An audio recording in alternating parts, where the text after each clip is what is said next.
Hey there, Mr. Henry here, and I am really excited to have a chat with TikTok star. Drumroll, please. That's not a drum roll. That's a chicken. Yeah, could we get a drum roll, please, here? Oh, there it is. Okay. TikTok star Miss Jenkins from the Chromatic Music Teacher, also known as the Boomwhacker Lady. Miss Jenkins has 2.5 million followers on TikTok, and of course you can find her on Instagram, Facebook, and YouTube as well. All of the links are in the description box to connect with Miss Jenkins. And today, I get to chat with Miss Jenkins to learn about her journey in becoming a music teacher, and of course we talk about TikTok and her future plans. So, let's get into it. Hi, Miss Jenkins, and welcome. Hi, thank you for having me. Absolutely. So to start off, it would be great to learn about your journey in becoming an elementary music teacher. So what inspired you to teach elementary music? Yeah, so it was kind of a long journey for me. Music has been a big part of my life and my family's life ever since I was little. I always grew up around a lot of music, and my mom started teaching me to play piano when I was 6, so I was in Oh, kindergarten. wow. So I played piano for a while. I joined band. When I got to middle school, I played the saxophone.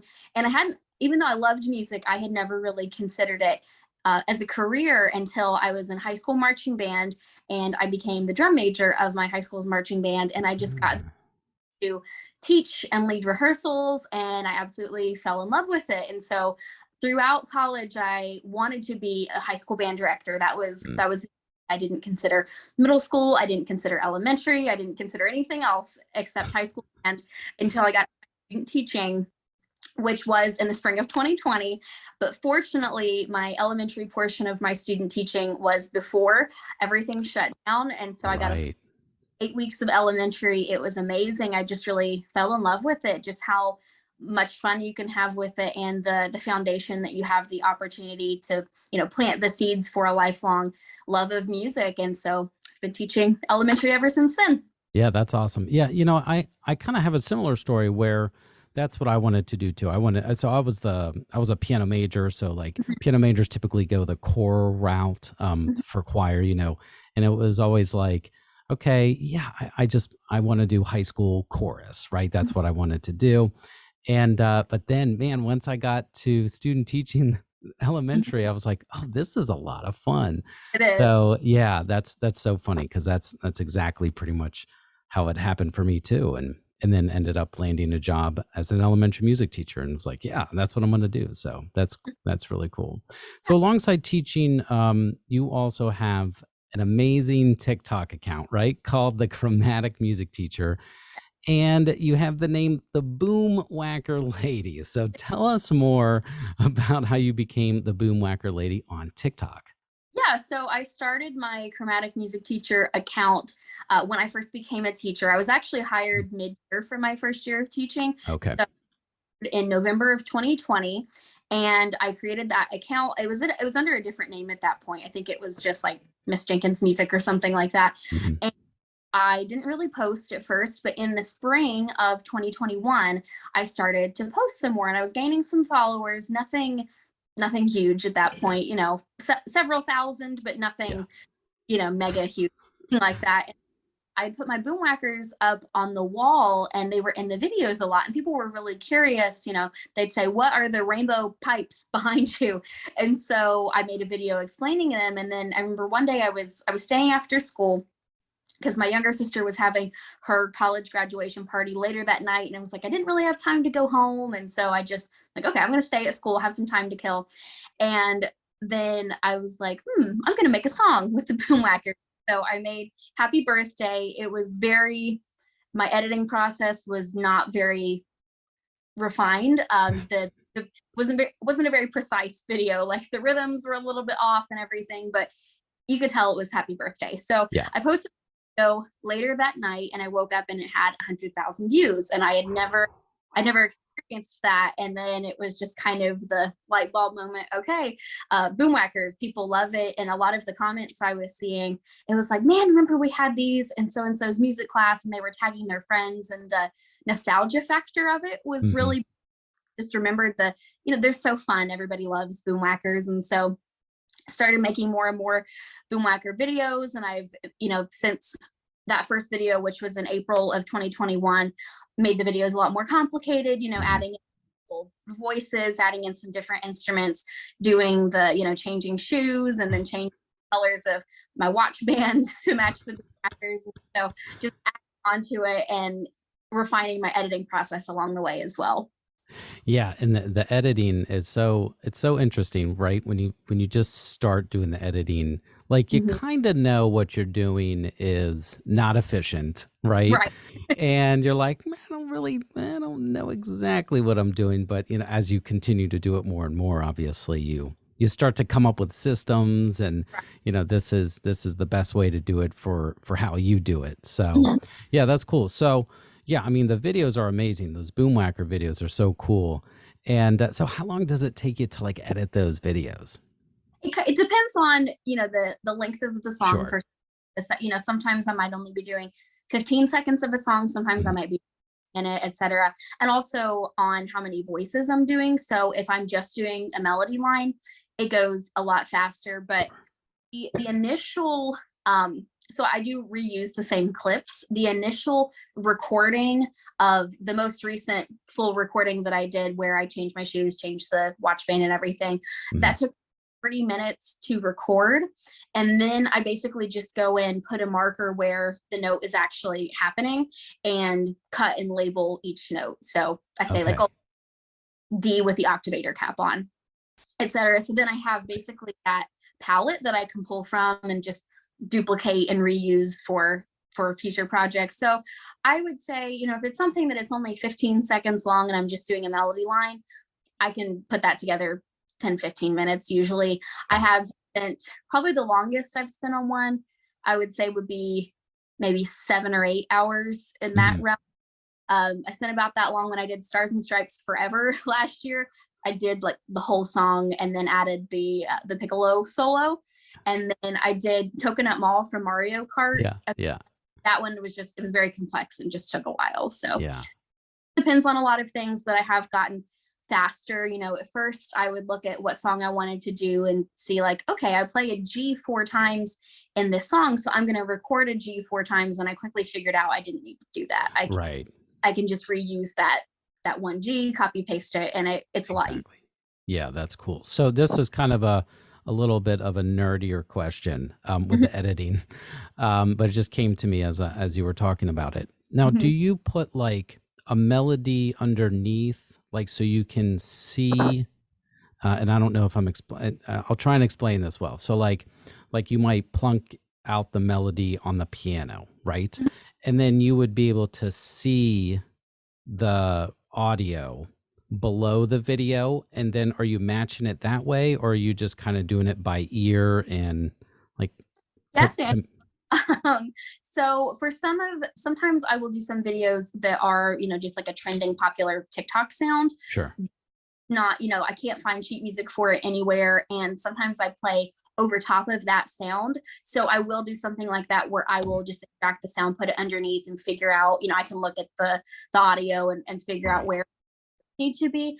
But what I started doing when I was first editing, I would do a metronome. So kind of what you're saying, but I would have a metronome subdivided into, if I didn't need 16th notes in that particular song, I'd have it, subdivided down to the 8th note, so I could go in and line it up exactly. But what I've been doing probably since about January, I've figured out, so I record at 60 frames per second. That's what's worked the best for me. I figured out how many 60ths of a second, if the note is this length, it's like, okay, if the 16th note is this length, then it equals this BPM. So I've got a whole chart of what it needs to be. And what I do now, I figure out, the smallest note value that I need for a song. So say it is the 16th, I'll figure out how long the 16th needs to be. And then if I need an 8th note, I just double that. Or if I need a quarter note, I just quadruple that. And it sounds much more precise that way. Sometimes the way I was doing it with the 60 frames per second and the metronome, sometimes I couldn't get it exactly where I needed. And I would have to make the decision like, okay, do I want this this note to be happening maybe a little bit before it's supposed to or a little bit after. And some people might not be able to hear the difference, but for me, it wasn't precise enough. And so Yeah, I gotcha. basically determining the length of each clip has worked a lot better for me than the metronome. And if it ends up not being exactly the right tempo at the end, I can always take the overall video, make it a little bit faster, make it a little bit slower, and it works. That's right. Yeah, that's really cool. And, there's just an example there of how much math is in music, right? It's pretty incredible. Yeah, that's That is cool. a formula for, okay, if the 16th note is this many 60ths of a second, what does, and I literally just had, plug in X, and it was math figuring Yeah. out so That's so cool. I love that. So looking through some of your TikToks, there's definitely discussion about musicals. So do you partake in any musical theater? I do. I have loved musical theater. I think the first musical I ever watched was The Music Man, so the Robert movie when I was younger, and absolutely loved that. And when I was in kindergarten, the high school that it was like kindergarten through 8th grade were in one building, and then the high school was right next door, so it was just one campus. And the high school did Oklahoma, and we got to walk over and see it. They did a show for us. Cool. And I thought it was the coolest thing of all time. We went back and saw it like in the evening too, and I watched the movie. And so there was always a musical I was obsessed with. The Phantom of the Opera movie came out when I was in first grade, and I was probably the only first grader in the world that was obsessed with opera. But I've always loved it. But my high school, so I went to the same school my whole life. They stopped having musicals when I was in the 4th grade. So I was really disappointed, because that was something, as soon as I saw the first one in kindergarten, it was, I'm going to do this when I'm in high school. And because I love singing, I love dancing, I love all of it. And so I had always wanted to participate. And I got to play in a pit orchestra a few years ago for the first time. So I played saxophone. So I played for production of Hairspray.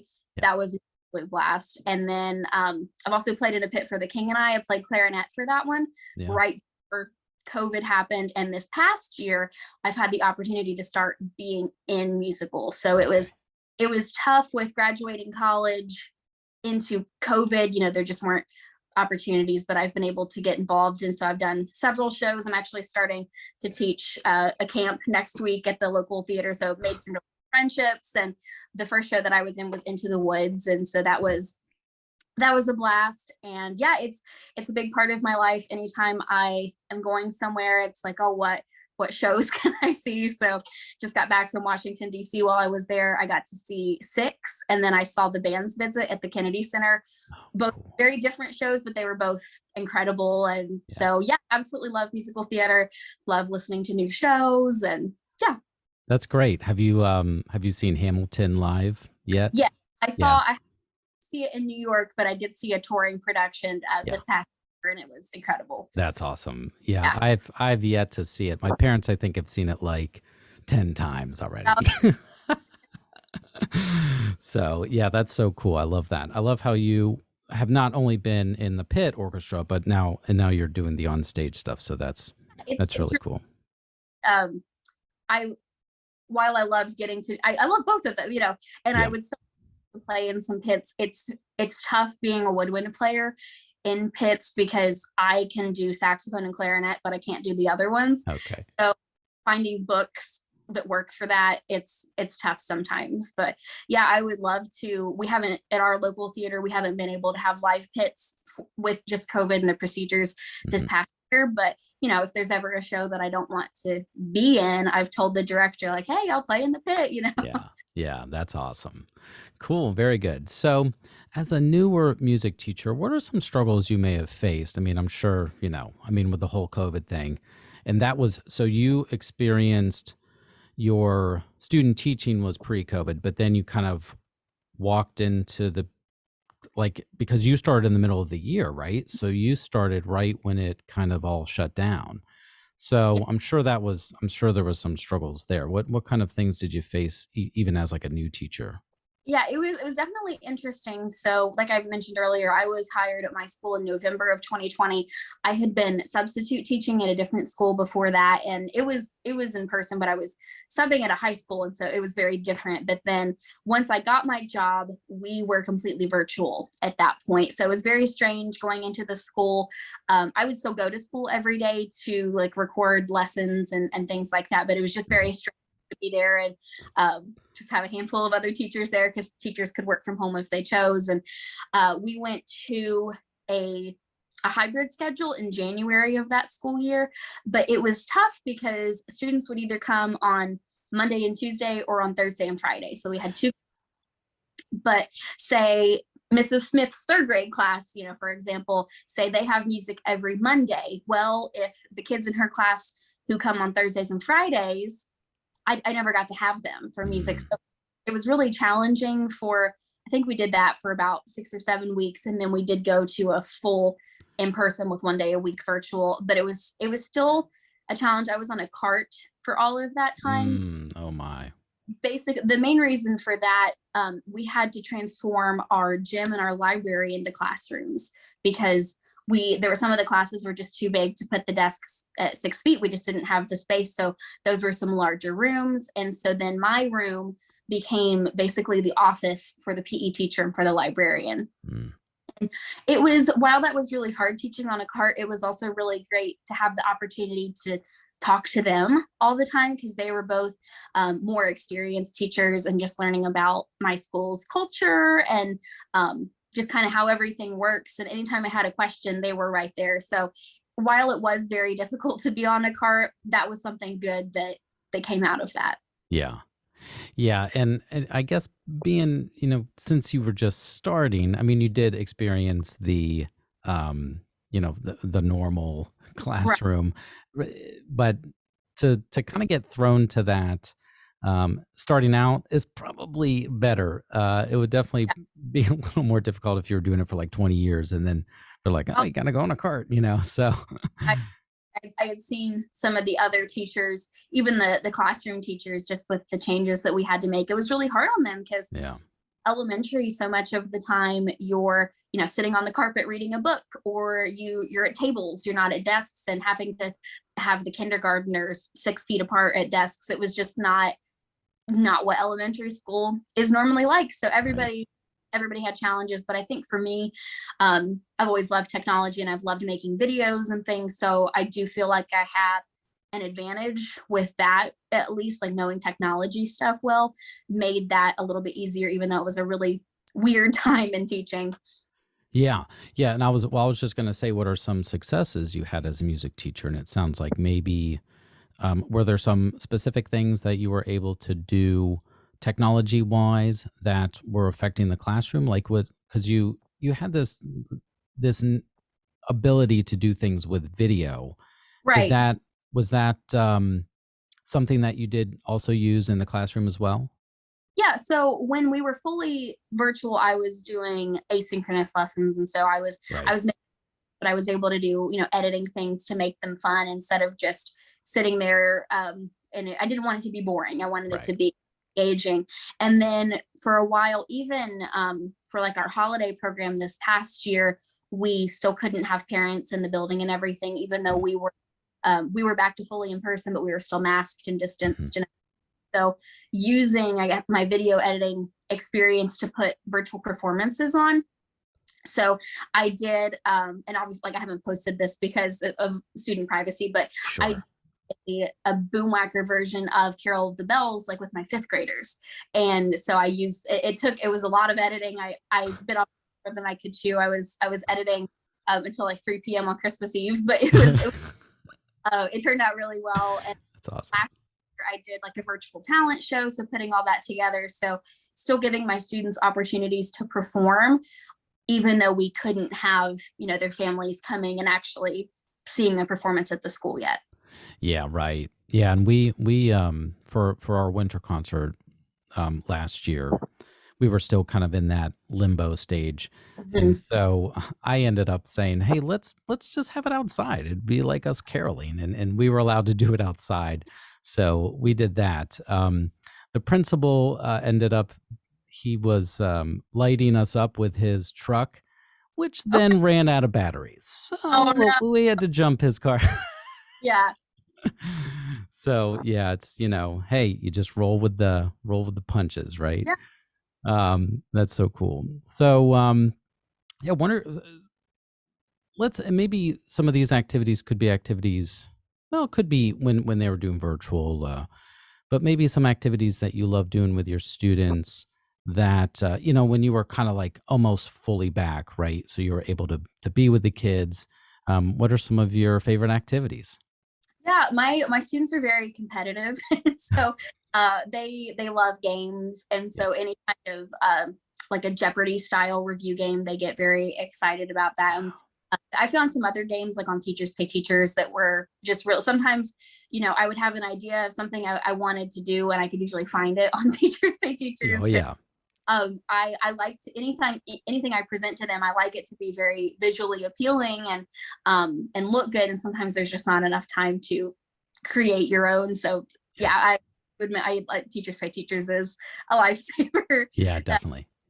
Different games like that, and it was fun just getting to see the students.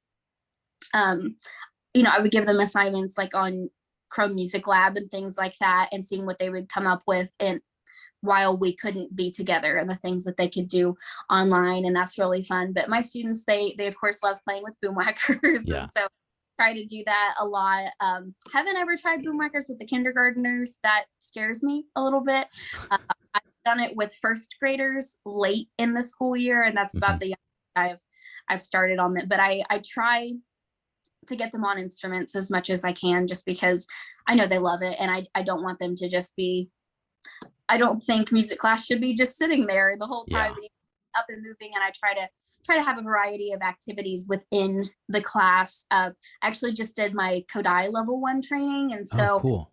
I have tons of ideas floating around of different things that I want to implement, and I think that's going to be really helpful with my my pacing and my sequencing and everything. Yes. Something that I hadn't really developed a whole year long. Okay, what's going to be structure for the whole year? Still, I've only had 1.5 years of experience, so I'm still figuring a lot out. But, Yeah. That's great. Yeah, and just the fact that you are in tune with having multiple different activities, getting up, moving, and then doing some other things is, that's already super great that you're doing that. So yeah, I love it. Yeah. Do you have so with TikTok, do you have like any future plans with that? Just continuing to make the a variety of videos, or is there anything on the horizon? Yeah, I've got some, so I can't say yet, but some fun brand partnerships that are coming out Oh, soon. So great. sometimes it just takes a long time to get them developed and get, but that'll be coming soon. And then I don't post as much in the summer, just because a lot of my content does stem from being a teacher.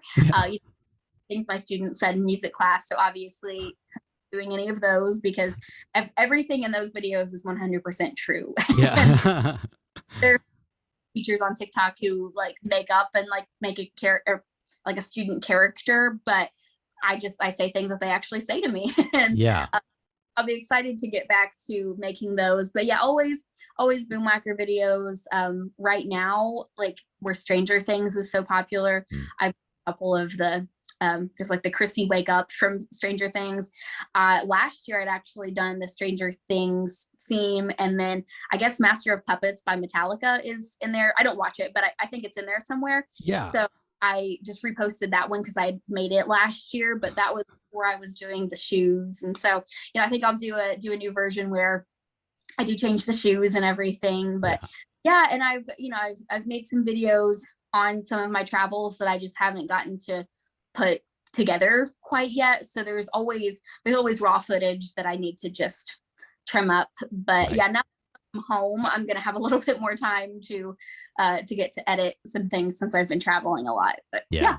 That's awesome. So do you have any fun summer plans now that you're back? Yeah, so I've done a good bit so far. We were out of school before Memorial Day, and so the week after Memorial Day, I went down to Nashville to Quaver Music headquarters. Oh, wow, that's awesome. really cool. So I'm going to have some, that is one, I will have some content coming out with them. I can talk about that one. And my younger sister got married. Then I went to Disney for a week, and then I did my training for 2 weeks. Just got back from Washington, D.C. So for a few weeks, but I am, one of my best friends is a teacher in Spain, and I'm going to be visiting her in August. So that's the last big trip, and also a New York trip in there. So it's a lot of stuff, but I love traveling, and I love getting to have lots of different experiences and see new places. So yeah, lots of fun summer plans. That is awesome. Yeah. So, well, I just wanted to let everyone know where to find you. So, obviously TikTok, right? And that's the Chromatic Music Teacher. Are there any other places that we can find you on social? I'm on Instagram as the Chromatic Teacher as well. YouTube is Chromatic Music Teacher, and then Twitter is Chromatic Teach. Twitter, I'm not on there that much, but pretty active on Instagram, mildly active on YouTube. I want to get a little bit more into that, but yeah, TikTok is like the main central.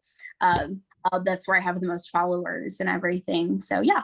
That's awesome. Cool. Well, Miss Jenkins, the Boomwhacker Lady from the Chromatic Music Teacher, thank you so much for chatting with me today. And those listening or watching, make sure to check her out on TikTok. So much fun. Thanks again, and I wish you all the best. Thank you. You too. I want to thank Miss Jenkins again for taking the time with me to learn about her journey. Definitely check her videos on TikTok and other social, which, as mentioned before, will be linked in the description box. Elementary music teachers out there, if you are looking for fun activities to include in your classroom, make sure to find a bunch of free resources at mrhenrysmusicworld.com/teachers. Of course, I want to thank you for watching, and I'll see you in the next video.